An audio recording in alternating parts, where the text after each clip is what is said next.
Notes on my floor, plans that I drew, every red line pulling me from you.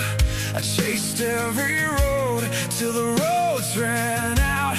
Now it's cracked dry ground and a quiet doubt. But in the still, I hear you call my name through the static of my shame. You're my true north when the compass bends, when the night pulls hard and the dark creeps in. You cut through the noise with love that won't move. Jesus, you're the center. Every road comes back to you. Went off mute. And we're live. Welcome back, everybody, to True North Christian Media. My name's Matt. Above me is Kyle. and above him Vince. is Vince. Very nice. Okay, Well executed, I'll get it right gents. one of these days. I promise. Well, some days I go above me is, and I wait for you to say it, and then I'll just say I'm Matt, and then I'll just kind of look at you. So like I switched it up just to keep you uncomfortable. Well, there's a little bit of a delay. So, we're waiting for you to say, I'm Matt.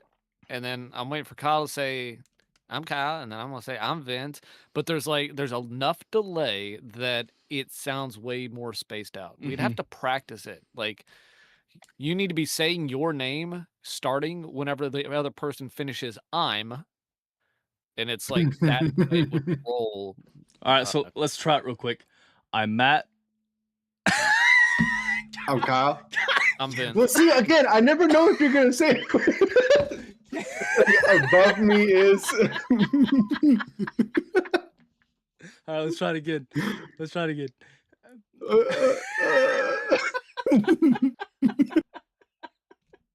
I like being put on the spot like this. This is awesome.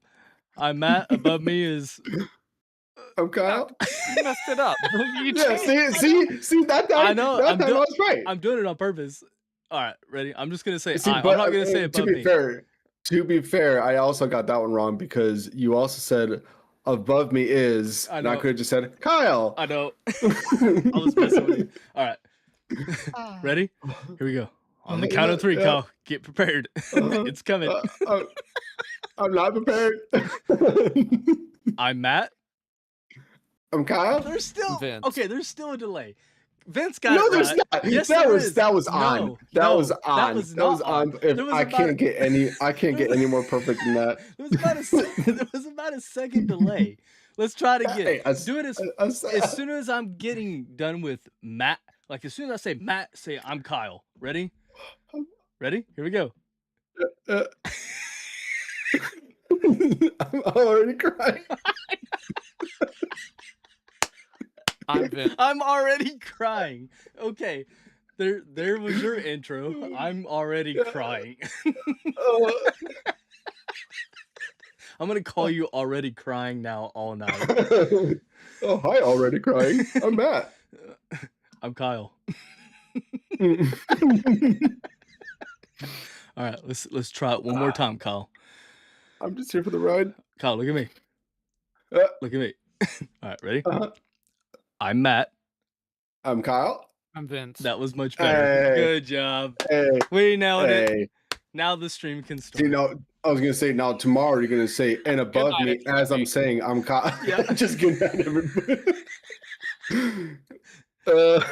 I might actually throw in another word just to throw it really off. Above me is the beautiful Kyle. Or is, Oh, is the beautiful. And I'm just gonna leave it there. I'm Kyle. I'm Kyle. Dude, You know, that might have been the funniest was- thing I've heard all day. it wasn't hot in here before. I love lamp.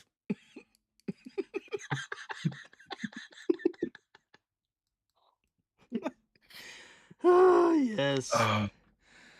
You know, Oh, if we're not gonna do this until Sunday, we got to get some laughs in tonight. So we do. We have to get all the giggles out tonight. yeah.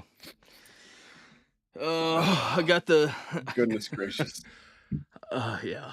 I got the table set up at church, so I'll be up there around 10 or 11 tomorrow, setting everything up.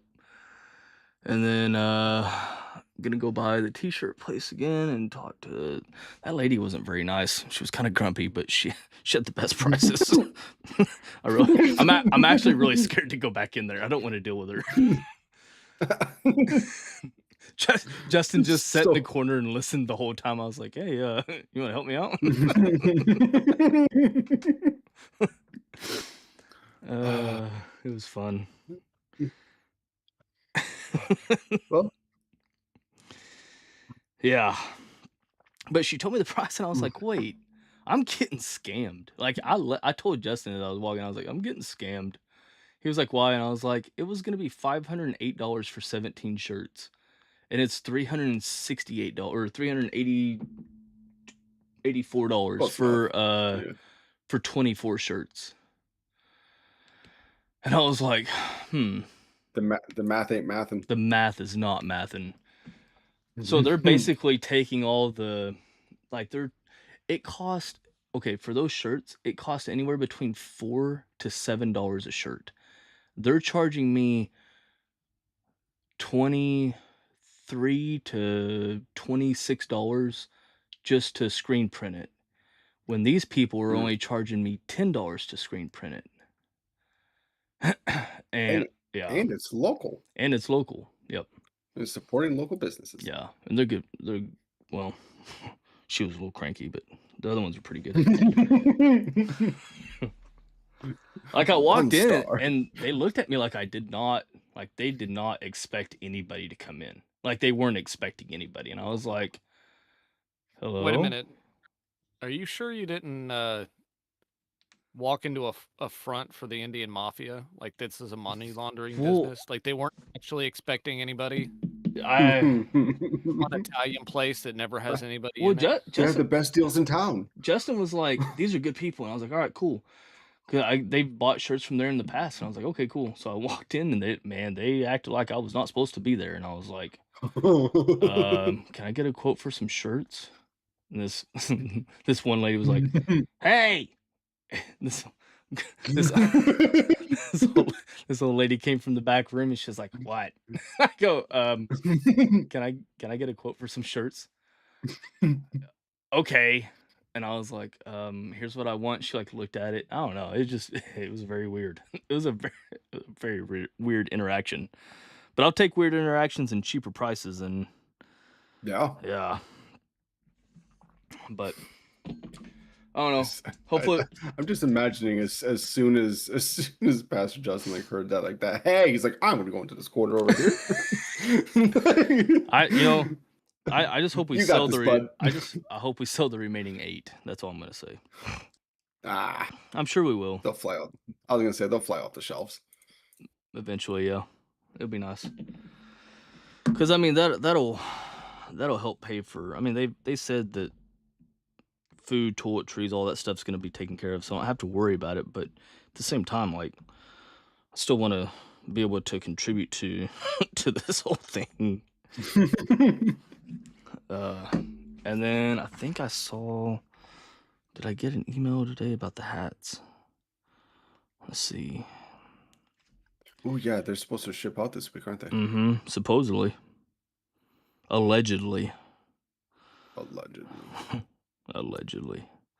No, I did not get anything about the hats today. We will see. And I wish that I could go back and watch this week's sermon, but I couldn't because there was no internet. So I have no earthly idea. It wasn't in First You wanna- Timothy, was it? My note. No, it wasn't. It was a standalone. What do they call that? Topical? I guess. What's the other one? I don't know. Non-topical? It was remember on reframing. Oh, that's right. That's right. Okay, I do remember that. Reframing. Yeah, reframing our mind. Okay, got it. There'll be some. I think the stuff is in the Bible app. I should be able to pull the notes Notes are from it. there. Let's see. Churches. Yep. And reframe your thinking. Okay, yeah, I have all of it in there. Freeze frame. Oh, And we have small group questions too. Sweet. oh, we do. Excellent. Yes, that really That'll be- helps. That's yeah. I don't have to come up with something then. Yeah. Yeah, I'm probably gonna be up there a little. At least I need to get up there a little bit early and make sure I have everything downstairs for Sunday. I was gonna check that. We signed up today Make sure for I that. have tables. Let me see. Do. Has there been any duplicate dishes yet? It doesn't matter. It's just so people can see. So people, and if you're forgetful, so people can see what they said they were gonna bring.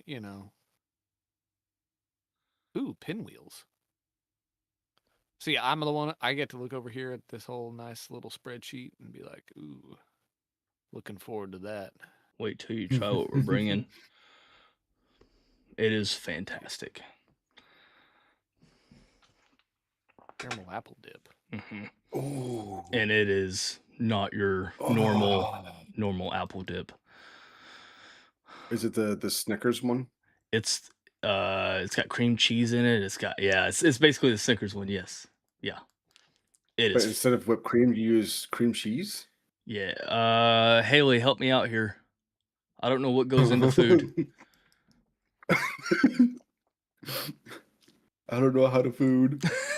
I don't, man. Like, I can tell you all sorts of things, but I can't tell you how to do anything food related. Because, dude, Except for caramel, Cool Whip, and see, do you prefer Twix or Snickers? I'm a Snickers guy. I like Snickers. Because I mean, if you're doing a caramel dip, dude, using Twix that already has caramel in it, it's so good. Hang on. I'm gonna put. Can you put how do you spell ingredients? There's autocorrect. Can you put ingredients in the chat for the dip? I'm starting to think that might be why I have such a hard time spelling and reading words, is because I rely on autocorrect to just correct my bad grammar.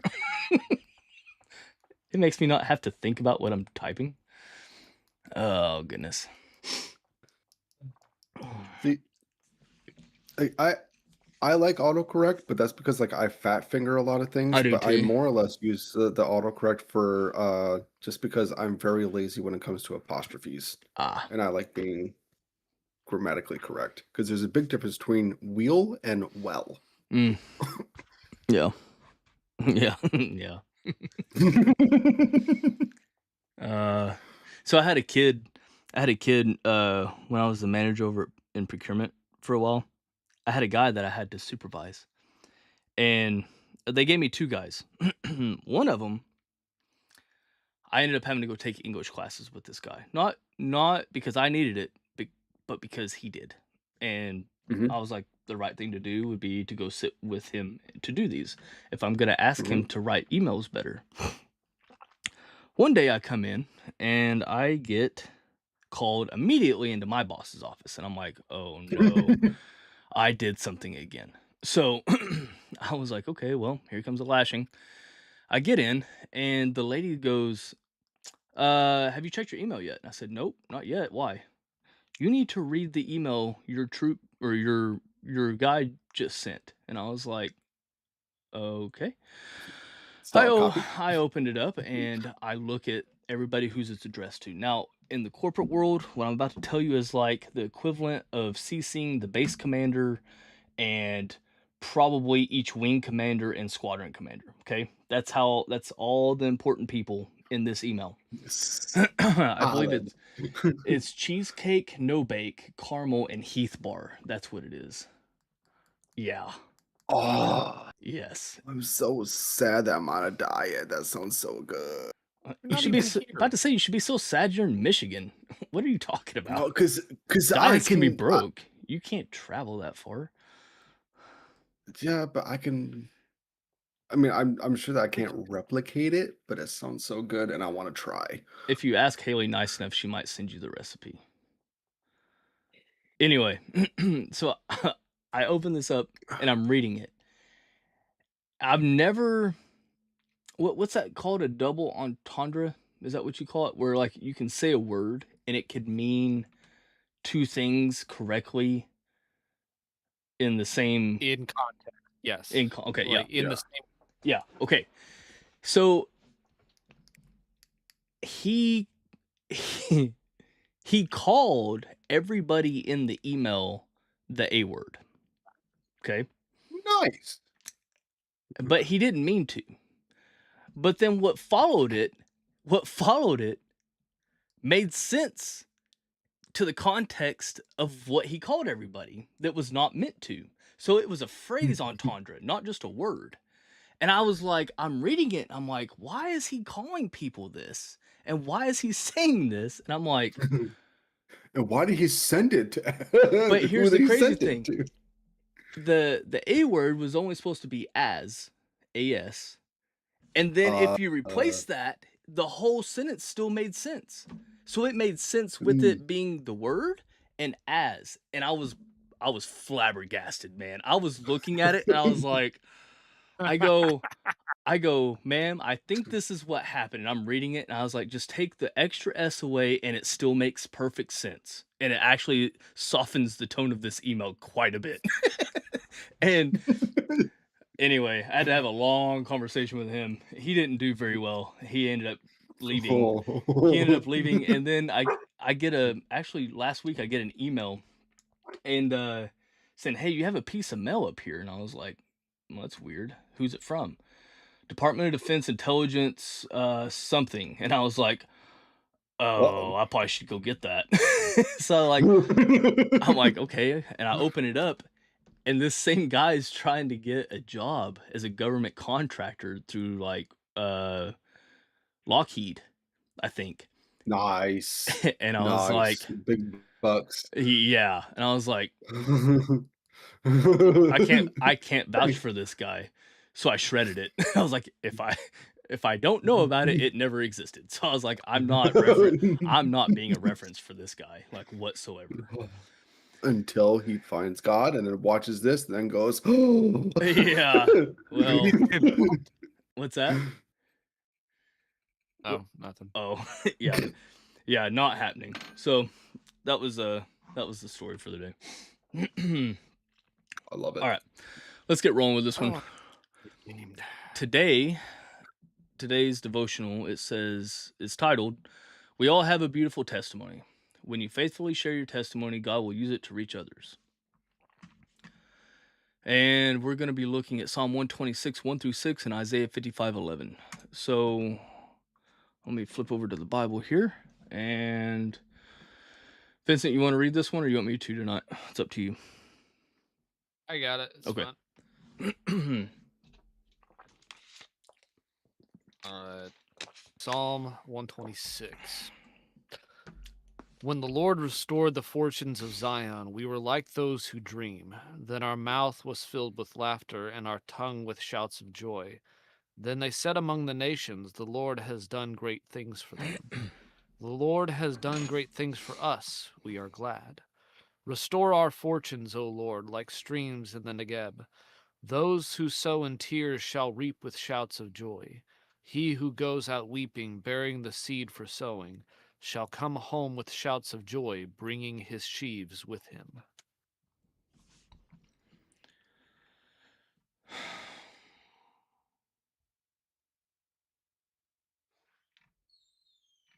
Okay, I'm just rereading it because I'm that way.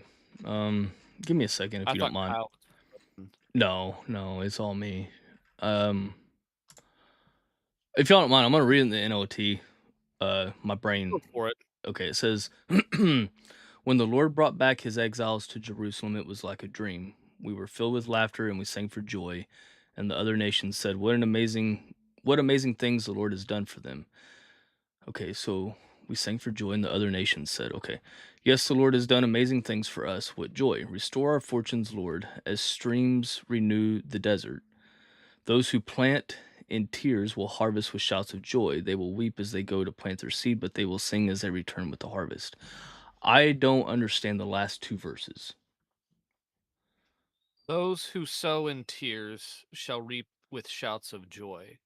So that's just lamentations. That's suffering replaced with joy. So, I mean, what are they planting in tears? Like, I'm probably having a hard time understanding what it means. It says those who plant in tears will harvest with shouts of joy. What's the planting that they're talking about?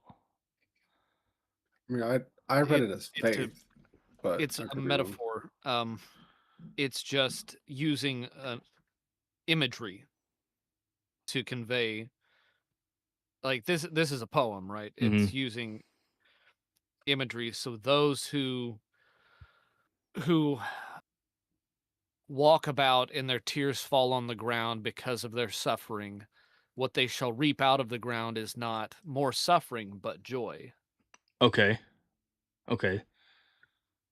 It's not. It's He who goes out weeping, bearing the seed for sowing, so that's talking about, you know, walking around crying because things are bad.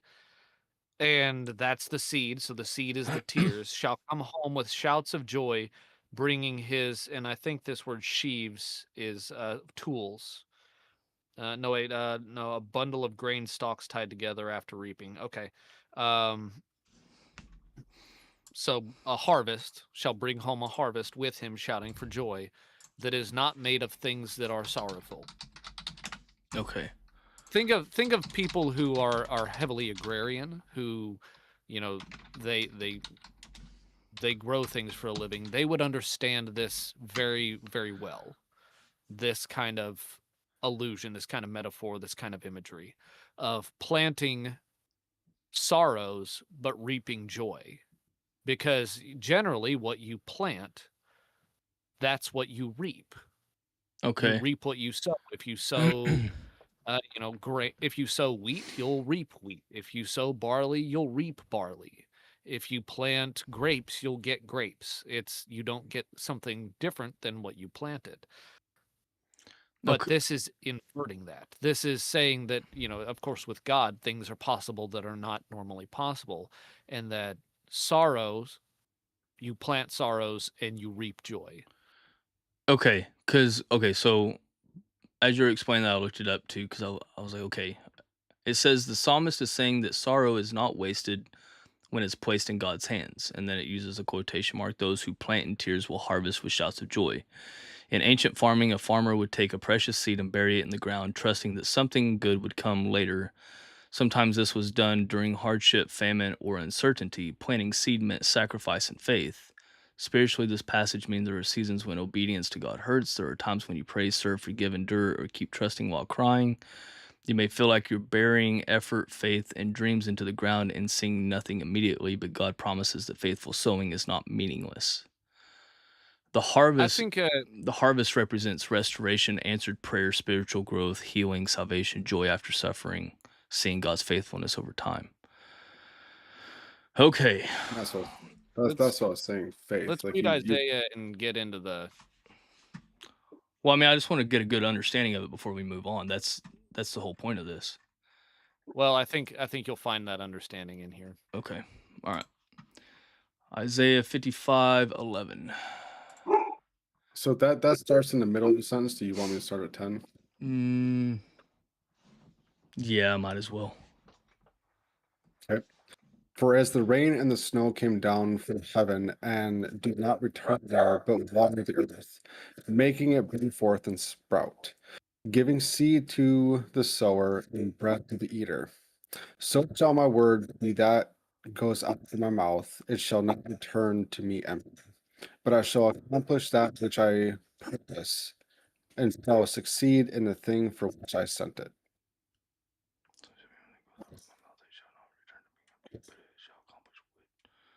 I'm sorry. Yeah, I can Can hear you the guys hear dogs. the dog? Yeah, it's messing Oh, up Yeah. with it was messing the mic up. I'm just rereading it. So shall my word. I'm gonna read it in the NLT because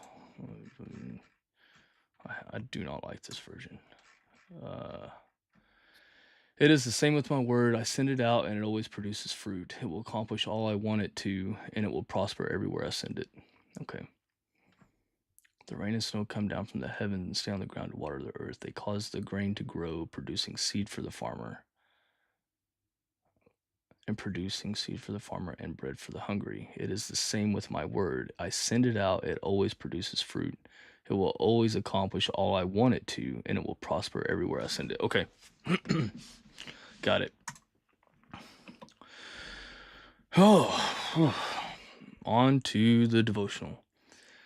It says, we love inspiring stories. Biographies of those who make great use of a second chance tend to top bestseller list. Biographies of those who make great use of a second chance tend to top bestseller list, but few people experience something so dramatic.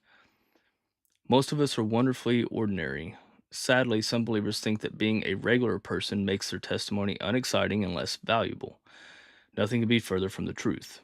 Our personal testimony is a way of expressing what God has done and is doing in our life. No matter how commonplace our words may seem compared to someone else's, the Lord will see to it that they impact the hearers who need them. Imagine this: a 6-year-old girl accepts Christ. As she grows, she'll be able to tell her friends of God's greatness, explaining that He made the gospel clear to her as a child and continues to reveal something new to her regularly. When she is 80, she'll be able to share about a lifetime of walking with Jesus. Her testimony may not be exciting, but it doesn't need to be. It will be spiritual gold. No matter what your story is, God can and will use it. You have no idea how far-reaching your testimony can be. God says that His word will not return to Him void, and the story of Jesus' saving grace is always worth telling.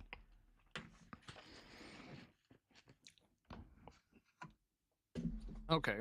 So going back to that psalm, what it's talking about what we go through in life. That's what causes the tears. That's what causes us to sow the ground with our tears.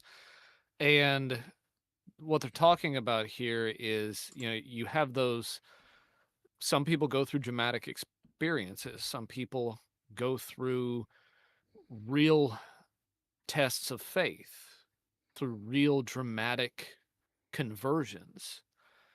And those are not, while those are feel like bad things, those are a lot of times bad things that happen to us, loss and struggle with addictions, um, struggles within ourselves. Those are things that are used to reap joyful things, to reap good things, because you use your testimony. Mm-hmm. You use that testimony to inspire others, to tell others about the Lord. That's how you connect with other people, by your experiences. And I think we've talked about this before, about how, you grow up in the church and it can feel like you don't have a dramatic conversion. You didn't hear an inspired voice at some point that spoke to you and called you, but you've just always kind of been there. But if you are taking the time and learning as much as you can every day, or devoting some of your time to Him, he will keep pouring into you and keep teaching you, so that by the end of your life, it's not what happened to you at any one point, but it's the entire picture of your life from when you accepted Him until the end. That is what you have to show.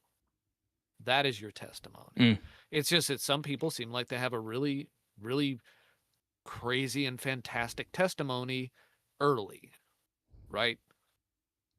And it, because of what they went through, that trial they went through, it seems like some people have the chance to use their testimony in a way that others don't.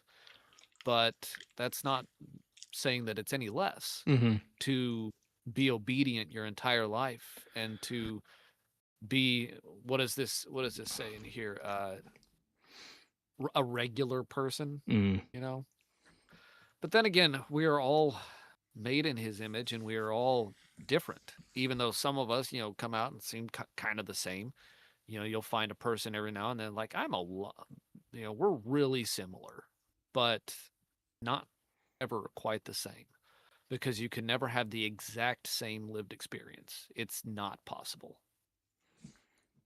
Yeah. I'm continuing to read the explanation I found, and it was saying that verse 6 of that, it says, they weep as they go to plant their seed, but they sing as they return with the harvest. It says the person is still crying while planting. Their circumstances may not have changed yet, but they keep planting anyway. That is the faith part. And it says this passage teaches that grief and faith can exist together. Obedience during painful season matters. God often brings fruit from seasons that feel empty or hopeless. For Christians, this also points to a larger truth seen throughout Scripture, that Jesus endured suffering before resurrection. The cross came before victory. Sometimes God produces the greatest spiritual fruit through the hardest seasons. And it says a practical way to think about it is every prayer prayed through tears, every act of obedience when you feel exhausted, every moment you keep trusting God when life hurts is seed being planted, and God sees every seed. So that makes a lot of sense to me in that sense. The enemy is never more in danger than when we look around on a world that he seems to have abandoned and still obey. Oh yeah. Yeah, that's good. The testimony thing is something I'm a big time supporter of. Like it's something that's near and dear to me. As it should be with, I mean, everybody's got a story, right? We always say that. But everybody does. But like Vincent was saying, and I'm going to piggyback all the crap out of this, is, it does not, don't let your story, don't compare it to others. Like, your story is wonderful just in the fact of we all have the same moment, the same key moment, right? When God found us, when God met us where we were, when we gave our life to Christ. Like that is the common shared moment that we all have as believers. And some of us have lived harder lives, some of us have lived normal lives, like without much struggle, you know. But that doesn't make the person that didn't struggle less any more invaluable in their story than the person that struggled much. Because the important part of a testimony is we found Jesus and what Jesus did for us. His saving grace, the story of that is always worth telling. And this is what this says at the end. So,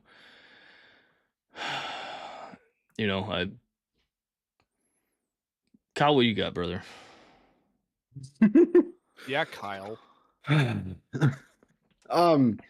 No, I keep rereading the same two sentences. The first one's in that first paragraph there that says most of us are wonderfully ordinary. Which I can relate to. The second one is the last sentence in the second paragraph there of the Lord will see to it that they impact the hearers who need to hear them. So no matter, and I've struggled with this, right? Like we've talked about this over and over and over again, where I have called myself out for not having the most glamorous or beautiful or shock and awe testimony. It was just one day, the Lord got a hold of my heart. You don't see it that way, though. I don't see it. Yes, however, I like the way that they worded it to the point that, like, you know what? Even to me, if it's not that powerful of a testimony, the Lord will use it to who needs to hear it, and whoever does hear it will have the impact that they need to have. So I like that. That's why I brought it up. That's why I brought it. Like that's speaking volumes. Yeah, but to me. But you don't, and this is what I keep saying, is you may not understand how powerful your testimony is just alone. The fact that you came from being a Jehovah's Witness to being a Christian, that alone is literally denying your entire foundation as a child, teenager, your growing up years, it literally what's been ingrained in you, indoctrinated in you, to have a moment to where that is stripped and you see truth, Mhm. that's not a small testimony. That is a grand testimony. That's Right. something that like you could that story is going to reach people. It's not Right. just a small one. That is not an man. It's a very And important I one. guess It's got I yeah, have like reverse pride. and that's fine. Like That's fine. But when it yes. comes to your testimony, like you have to understand the importance that it can play to so many different people. Like Right. you're going to be able to reach people in a way regarding that I would never be able to because you can The relate to it. reverse, Right. the reverse of pride is shame. The opposite of pride is humility, but if you reverse pride, it's shame. You know, you're right. You're right. You know, like mine, I can relate to addicts. I can relate to Mhm. people that are angry. I can help them with that. Like I can't help them, but I can tell them what God delivered me from. You know what I mean? Right. You'll be able to do the same thing with yours. I just think that we're all called, like that's why all of our testimonies are different. Because if we all had the same testimony, how would we be able to reach the people that Yeah. are all different? You know what I mean? Hey, yeah. I What's up, buddy? Can you wave? You got it. Wave. don't know. Oh, there he is. All on his own. All on his own. Yeah. Yeah, I mean, but I mean, on one hand, we would just all be an echo chamber, and we would all just, be, feeding off of each other, and just, a megaphone of saying the same thing over and over again. Over and over. But on the other hand, it's like if we all had the same one, then there would be proof in the pudding, I guess. Yeah. But I mean, the proof in the pudding is, like you said before, what was the? I don't even want to say what was the finish line. What was the highlight of, like, we all found Christ. That's what I'm Right. trying to say. Yeah.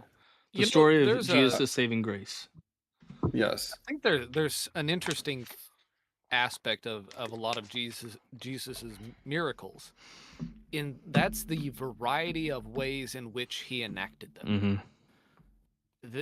That it seemed almost he was intentionally not doing it the same way physically, like his physical actions around the miracle every single time. Mm-hmm. He kind of changed it. Hmm. That way, everyone had a different story on how he did it. Now, a lot of them probably sounded very similar.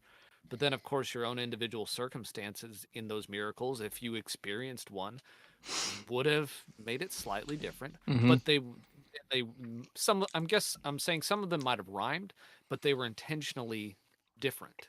So people had a different ways Right. that he had them. Yeah. And also, I think we talked a while back about how that way people didn't try and copy what he did, Mm-hmm. because I think there was actual power in the physical ways in which he did it. But that way someone couldn't figure out how he was doing it, how he was, and take the power Yeah. and use the power wrongly. Yeah. Kind of like the woman who believed and touched the hem of his garment and was cured, Mm-hmm. and he felt the power go out of him. Yeah. Because that tells you things about the power itself. And Mhm. I think he did those miracles differently on purpose. Some for practical reasons to prevent people from misusing it and that sort of thing, but also so that people had different testimonies of him. And to know that Right. it wasn't some trick, some Yeah. thing he kept doing over and over again to fool people, Mhm. to show that he was Yeah. who he said he was. Yeah. I mean, could you imagine being the guy that he walked up to and was like, "Get up, take your mat, and leave." And like that guy's testimony is like, this dude walked up to me and told me to get up, and I got up. I hadn't walked for however many years, right? And then the guy Right. that Jesus spits in the mud and rubs his eyes, and now he can see. Like that guy's testimony is like, this dude spit in the dirt, rubbed it in my eyes, and I opened it. And now I can see. Like, yeah, it's just wild to think about. Like, those are all, every single miracle he did, like you were saying, was unique. Not one of them was the same. Even when he healed the blind, it was different each time. That's a cool thing to call out though. I like that. But yeah, I mean, could you imagine if, for a moment, if we all had the same healing moment, right? Which is called a healing moment. What about the people that didn't have, like, what about the people that didn't have the same element? Maybe they had a different element, but we all got healed from the same thing. Like, how could we tell that person that has a different element and we're all healed from the same thing that, hey, you can be healed? But they're looking at you going, but you all had the same thing and now you're all healed. I have something completely different. I think that's, in a roundabout way, that's what we're talking about. Like, God gave us our own story. Like, our stories are unique. And because of that, it gives us the ability to give our testimony to others that can relate to others, that can impact the hearers who need them. And I don't know, I think, I hope that there's people that will hear our testimonies at some point. And even if they don't relate to being the addict part, maybe they can relate to something else that's said. I'm not identified as an addict. I'm identified as, somebody that's been redeemed and that's saved, that knows God's grace. Like, that's what I'm identified as. But, how I got there is very unique. Just like yours is unique. Just like Vincent's is unique. Yep. But we all share that same moment of when Jesus met us where we were. When God got a hold of us. Yes, very much so. If the devil can't keep you from being saved, the next best thing he's going to do is keep you from saving anyone else. I say you saving. Please understand my phrase there. Yeah. That's going down in the quotes there, bud. Yeah. That's a good point. And yeah. So let's see. So here's the testimony that we're going to be doing soon. Barbara, she's going to be first. Mr. Fenton, Callie, Daniel, Chanute, Dan. Yeah. Okay, because we got two Dan. Yep. We got actually probably several Daniels. Yep. So remember the guy that he was gonna go meet his daughter's murderer at prison? We're possibly gonna be recording that one. After. You see what I'm saying? Like, some of the weight behind what I was trying to communicate over. So, like, what we're gonna get to hear is gonna be absolutely mind-blowing. It's gonna be very powerful. I'm gonna work on controlling my face. Yeah, I would just face away. Like, I have no. I might do the same.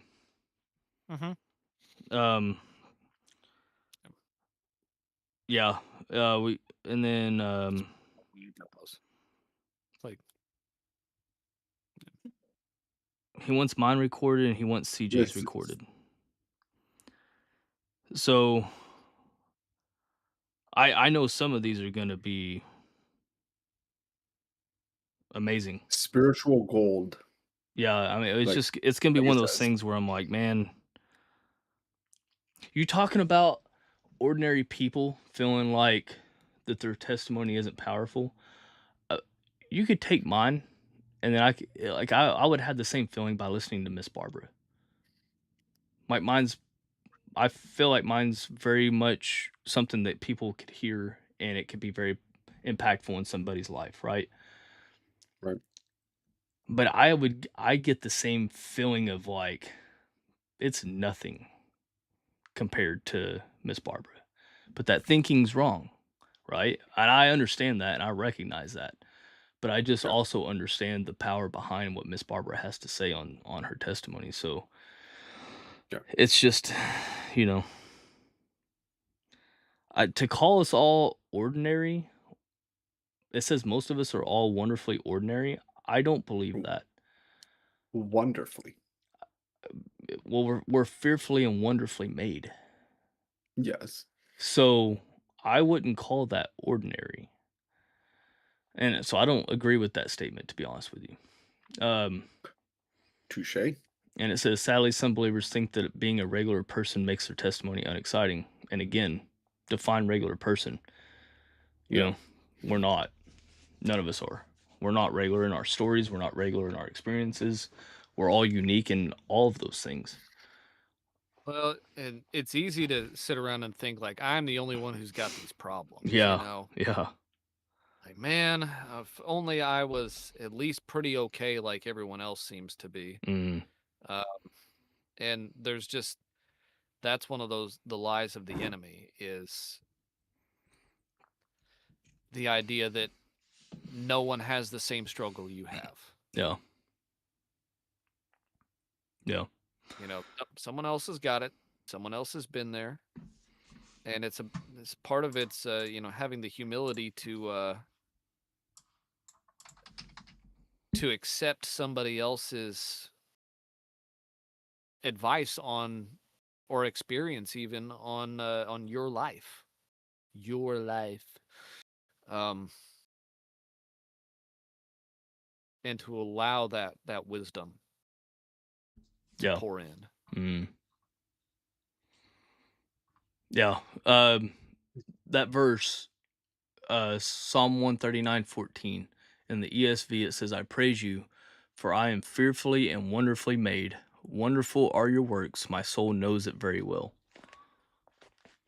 So I love that verse. To know that we're fearfully and wonderfully made. Now, what's fearfully mean in that context, though? Because that's something I've always wondered. What does it mean to be fearfully made? Is that All inspired. is that fearful in the eyes of Satan? Because we're made in the image of God. So are we fearfully made to the enemy? Is that what that's meaning?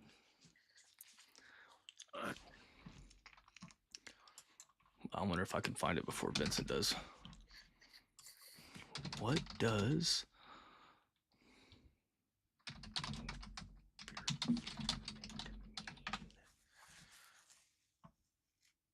It means you're In the created Hebrew with great version, reverence, heartfelt interest, and respect.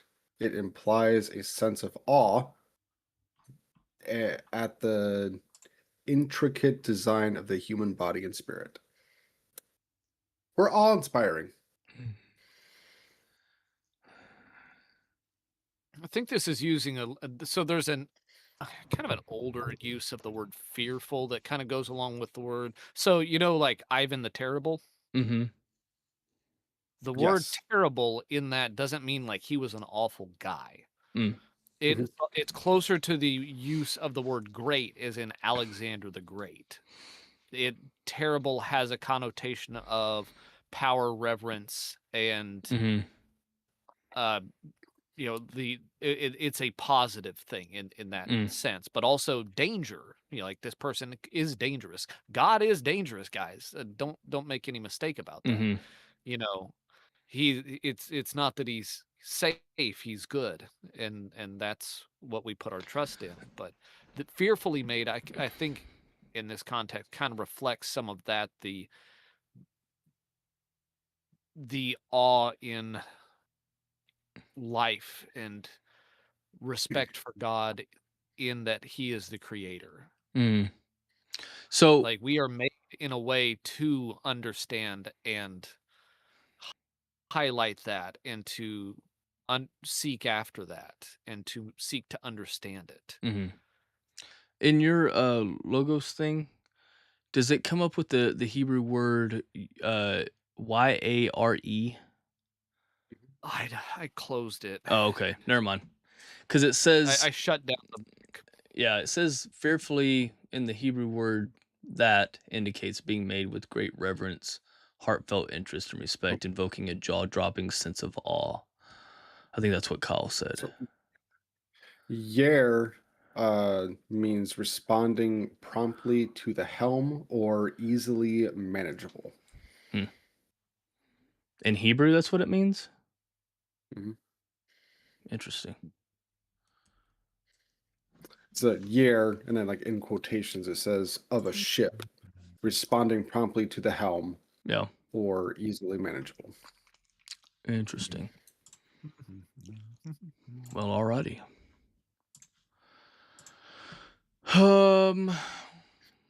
Well, chat, you got anything for us tonight about testimonies? Anything you guys would like to share?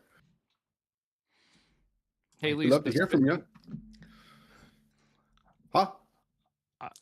I'm just thinking about apple dip. I'm just messing with Haley. Because That sounds so good. Now I just want a Twix bar. I just want a Twix bar.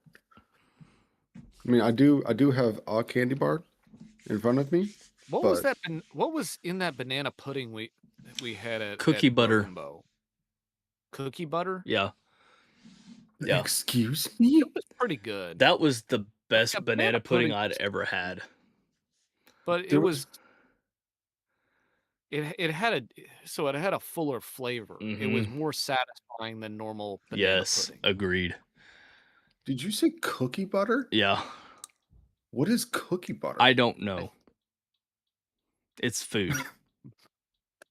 It's So if you take cookies and you put them in a churn and you churn them long enough, they turn into cookie butter. I don't know. I honestly thought they put cookies in a press and what like squeezed whatever came out of it was cookie butter. Like in my mind, that's what made sense to me. That is literally a thing. It's a spread. Where have I gone wrong in life that I haven't known about this? Cookie butter is a sweet spice spread made from crushed speculoos cookies, similar in texture to peanut butter, but with a flavor profile of caramel, cinnamon, and brown sugar. Yeah, that's definitely what was in that, and it was delicious. Amazon, add to cart now. What? What is this? I didn't think that anything else could make banana pudding any better than vanilla wafers. Oh, bud. What is this? I told the guy, what was his name? Brian. I think it was Brian. Yeah. Was it Brian? Yeah, it was Brian. Because I think it was his daughter that made it. And I was like, bro, that is the best banana pudding I've ever had in my life. It was so good, man. It comes in crunchy? What?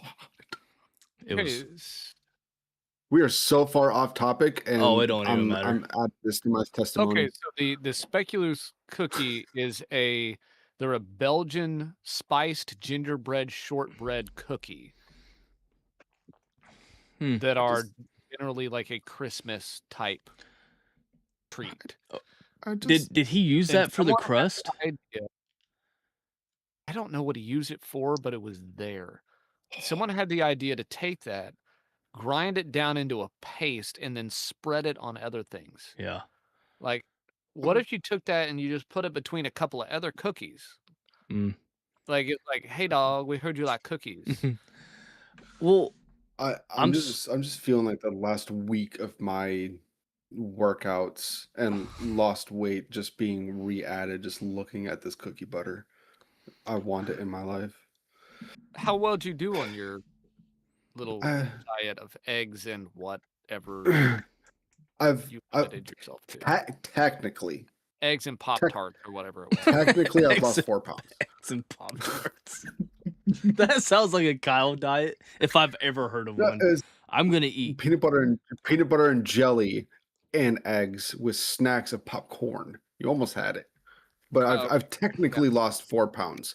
I lost 2, and then I gained a pound back, and then I lost that pound again. So I'm going to count that as I lost 4 pounds. That's not how math works. That's not math. You lost 2. You lost 2 pounds. That's water weight, probably. Like, I mean, I've been drinking a lot more water too. I A lot lost more water 2, because gained it I all back, and then lost it again. I've no lost 4 I pounds. lost 2. I lost 2. I gained 1 back, and then I lost it again. I started. Yeah. So you, I'm making good headway. but you're not making good math. I tell you that. Nope. But 2 minus 1 plus 1 is still 2. 2 2 minus 1 plus 1 equals 2. That's 2. Go. No. Yes, that's math, buddy. If you have No, 2, that should be 3. if you have 2, you take away 1, and then you add that back. That is still 2. Okay, I started at 202.8. Okay. And I'm now at 199.8. That's 3. Okay, but that's not what you said. Yeah, that's I lost 2. I gained 1. So that'll be 200 and then 201. Okay, so I've either way, I'm finally in the 100s. I'm in the 100s again. That would line up. That but would you be told 3. us that you lost 2, gained 1, then lost 1. So this. Hey, and that still don't equal 4 in any kind of math. If there's anyone in this chat that's surprised that my memory is not what it used to be, I will be surprised. I don't think it's your memory in question. I think it's your current ability to do math. I mean that too. I mean, listen, we all have a tism. Mine's reading and comprehension. Clearly, yours is math, and you're an accountant. I was gonna say the funny part is that typically it's math for me because it really makes you good at something. Kyle doesn't have the autism; he's got the untism.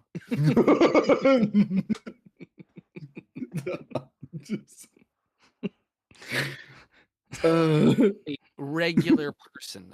Yeah. All right, let's go ahead and close it out. And we'll continue on with our little conversation of whatever this is. Vincent, you want to pray or not? Yeah, sure.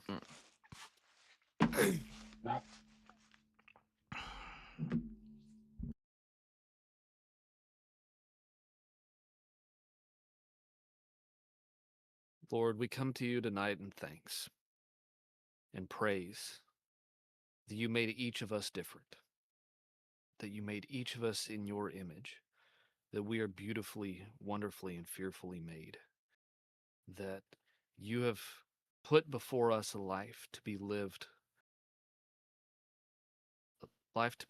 seeking after you, so that we can spread your word, so we can spread knowledge of you and understanding of you, and that we can help each other and we can lift each other up and we can lift up those around us as they lift us up. Lord, please give us the humility and the understanding to see when we need to be doing your will, when we need to be lifting those up around us, and when we need to be accepting and taking in the word and listening for you and watching for you. Lord, we pray these things in your name. Amen. Amen. Amen. Kyle and your math, buddy. That is freaking hilarious. I wonder how many times you've been audited by DLA at this point because you think 2 minus 1 plus 2 is 4. You just take all the numbers in the equation and add them together, right? So I went from 2028 to 2014. That's 1.4. To 200.8, and then I went back up to 2016, and then didn't weigh myself for a day, and then the next time I weighed myself, it was 199.8. So I have lost exactly 3 pounds so far. I think you're like getting way too granular with it, and you're overthinking that. Like that's just what the scale says, and it helps me know so that it's not like 208, 208, 208. If I have like the 208.8, 208.4, 208.2, that's motivation.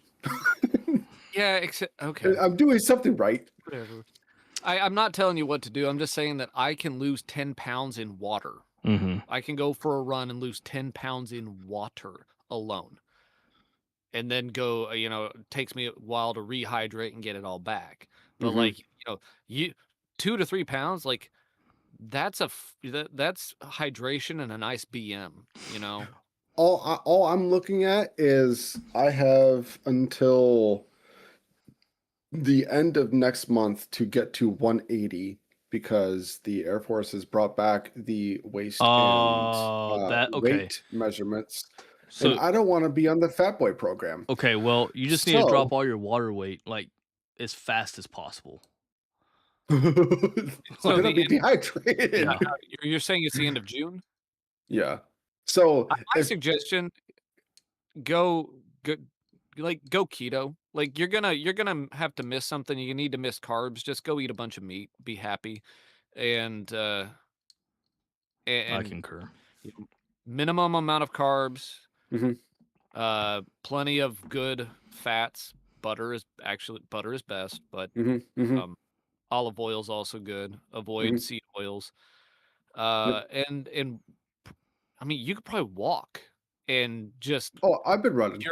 you're the thing about you can't cheat the calories in the end. You get your calorie input has to be less than the output. So, Yeah. Yeah. Yeah. I mean, but you'll be happier if you have good fats in your diet Mhm. and you'll be satisfied and you won't once you get over that carb craving because Mhm. all the hunger signals your brain is getting is carb craving. Mhm. It's like 95% carb craving. Once you get Oh, past I that know.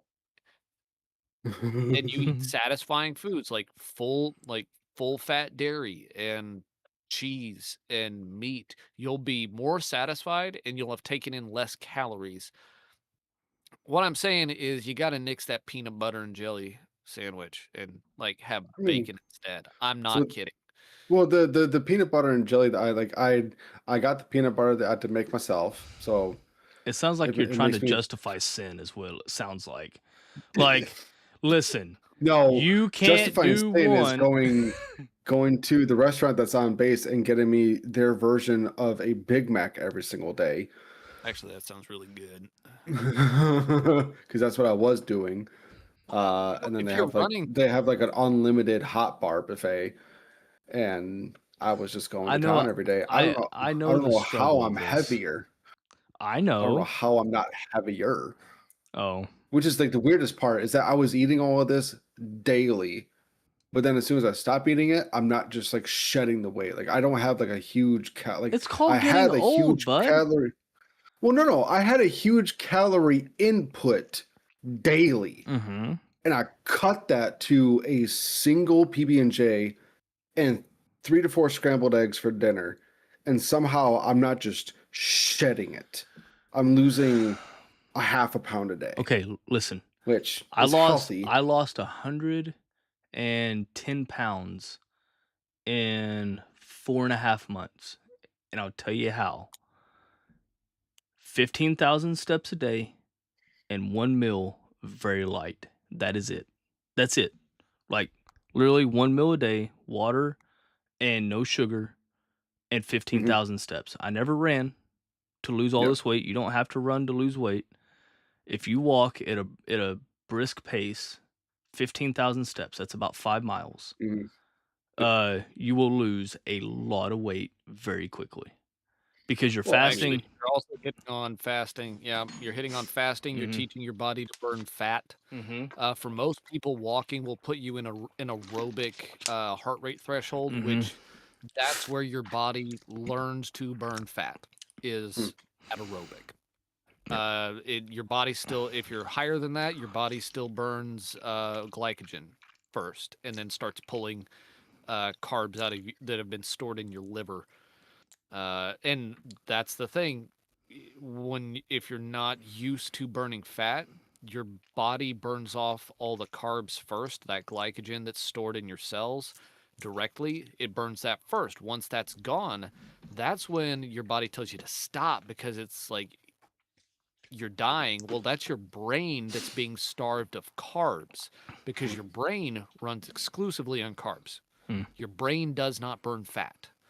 I forget what it is. There's a separate like metabolic thing that happens that allows your body to convert muscle to a carb, and that your brain can use that.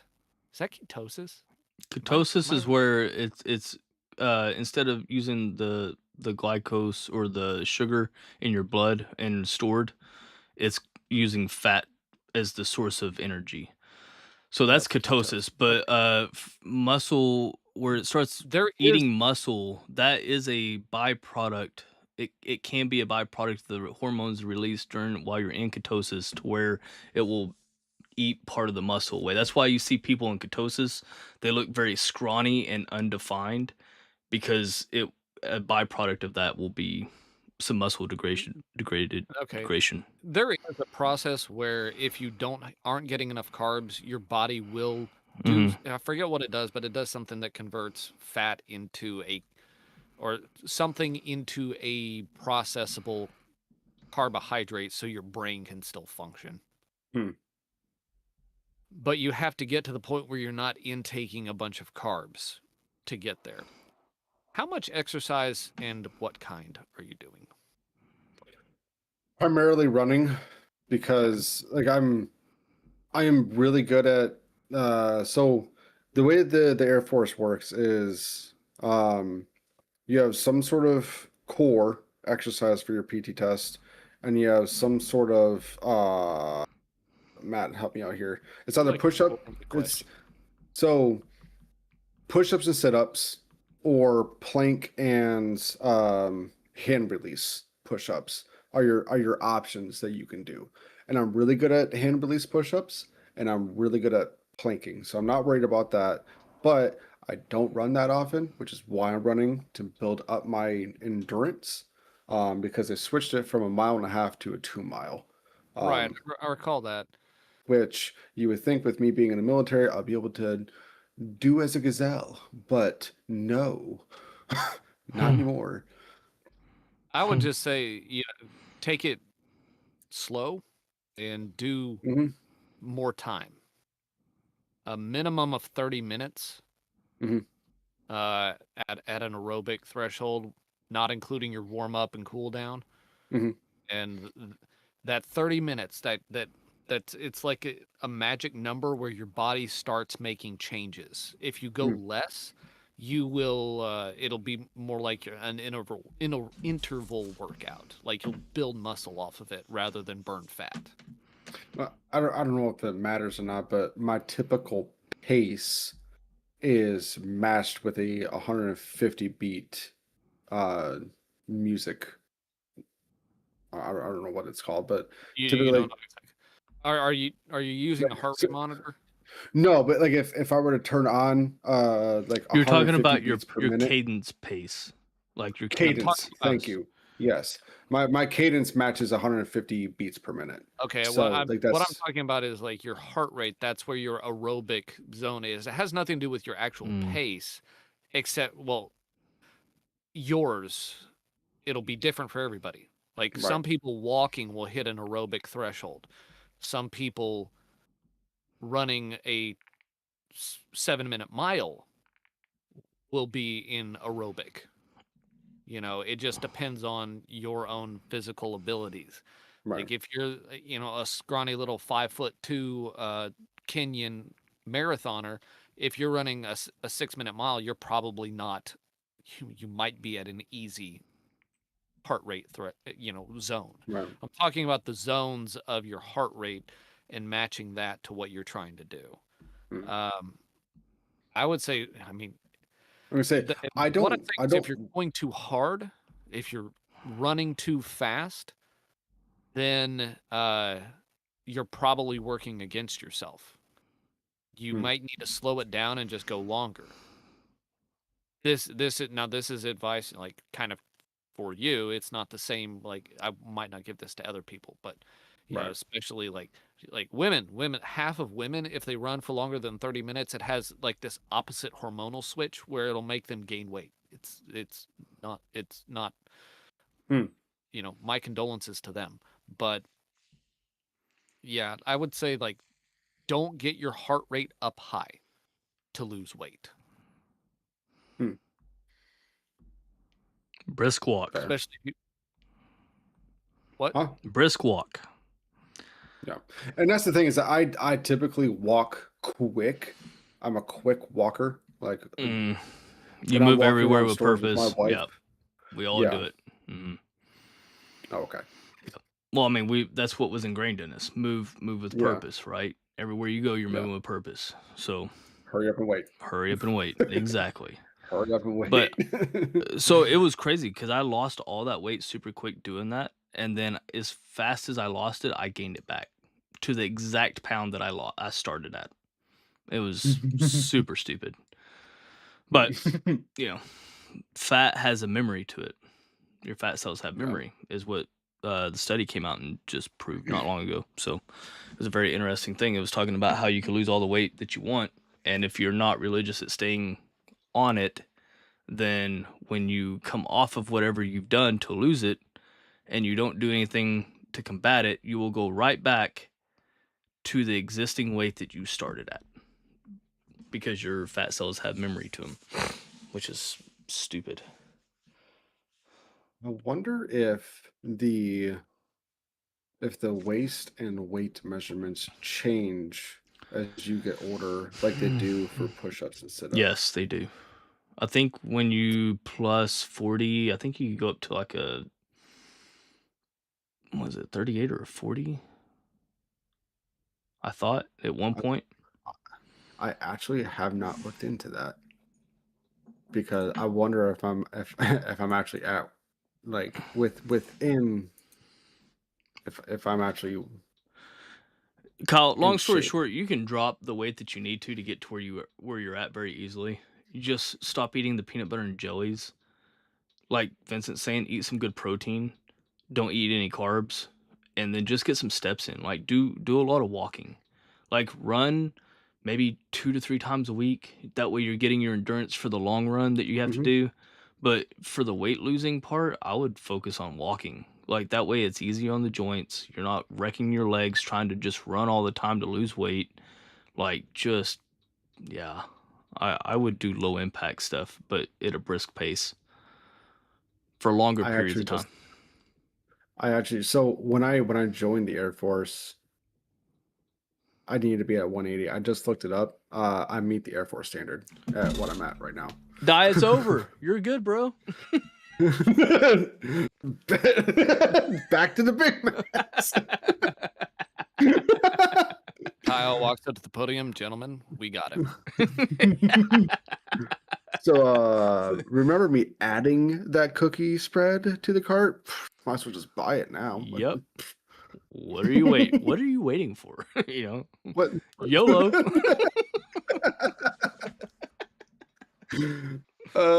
That's funny. That's good stuff. Well. So... All right. Well, everybody, tomorrow we will be live on the Grace Christian Fellowship Facebook page at 6:15 Central Time. The link are in the description and in the comments of this video. If you'd like to check that out, again, that's on the Facebook page for Grace Christian Fellowship at 6:15 Central Time. We'll be going over Reframed, the sermon that Pastor Zach did this past Sunday, which unfortunately the internet went out because of a very loud explosion inside the church from lightning. So, and I was able to get that fixed today. It was a very simple fix. I just I walked back there and I was like, first step of all IT troubleshooting is unplug it and plug it back in. So Jessica was on the phone with Sparklight, and they were like testing out the modem and doing all these things, and they're like, everything's good on our end. Like, it's something on your end. And I like looked up and I was like, okay, there's the modem, there's a switch, here's a router. I was like, I got the router, unplugged it, waited 10 seconds, plugged it back in, boom, internet worked. I was like, of course it did. Yep. I hate that is like the fix to 99% of my problems. 99% of the problems is unplugging and plugging back in. Were you the one who organized the storage room? Yes, me and Ethan. That was fantastic. right? I walked by and I just stood in there and looked around Mm-hmm. and stared at the glorious. Yeah, now to keep people from using it and just throwing stuff in there, because that's gonna be a media closet. So, not general storage of everybody's junk. Can I put a cot in there, No, please? no. Ethan will probably throw it away. Just set it up in there. It, Put a whole bunk bed. it'll be I was gone. gonna say you just have to put a pillow and a blanket on it, make it look used. Nope, it'll still go in the trash. You should have seen, like, man, we threw so much stuff away out of that closet. It's unreal. But there was cables, Kyle. I kid you not. When you walked in that place, imagine like a 4 to 5 foot by 4 to 5 foot wide bundle of cables on the floor that are all tangled, that nobody knows if they work. No, I mean nothing. To go through and one by one untangle each one of them out, it took hours. Like 2 words. No bueno. Yeah, it was terrible. Like I met Ethan up there at like 8:30 in the morning, and we didn't get done till I think almost 2. Yeah, and it's a small closet. It's not that big. It was just it was so much stuff in there. It's funny. I reorganized my shop today too. Cleaned. It's fantastic. I love cleaning. I love organizing. Well, anyway, I do not. All right, so we will not be back until Sunday night. So this is our last stream for the week, as far as live stream goes. Starting tomorrow, I'll start putting out the walk and talk devotionals. That way people have those each day, and that'll fill the gap until we live stream again. So, yeah, I don't have anything to add. Does anybody else have anything to add before we log off this? I miss you guys. Okay. It's gonna be weird. It will be weird.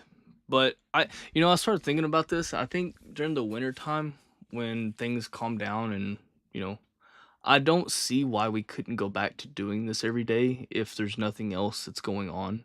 So I think, maybe take this as a momentary pause for the everyday live streaming.